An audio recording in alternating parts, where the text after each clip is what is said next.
দেশের প্রচলিত সনদ নির্ভর শিক্ষা ব্যবস্থার পরিবর্তন করে কর্মমুখী ও দক্ষতা ভিত্তিক শিক্ষা নিশ্চিত করা হবে, জানালেন প্রাথমিক ও গণশিক্ষা প্রতিমন্ত্রী ববি হাজ্জাদ। সকালে রাজধানীর তেজগাঁও কলেজে স্নাতক প্রথম বর্ষের নবীন বরণ অনুষ্ঠানের প্রধান অতিথির বক্তব্যে তিনি এ কথা জানান। শিক্ষার গুণগত মানের উদ্বেগজনক চিত্র তুলে ধরে প্রতিমন্ত্রী বলেন, দেশের একজন গড় এইচএসসি শিক্ষার্থীর শিক্ষাগত দক্ষতা অনেক ক্ষেত্রে সিঙ্গাপুরের ষষ্ঠ শ্রেণীর শিক্ষার্থীর সমমানের। এই নির্মম বাস্তবতা বেশ উদ্বেগজনক।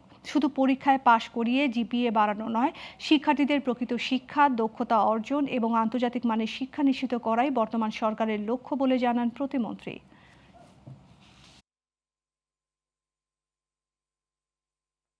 ডিগ্রিধারী সমাজ শিক্ষিত সঠিকভাবে হতে পারে।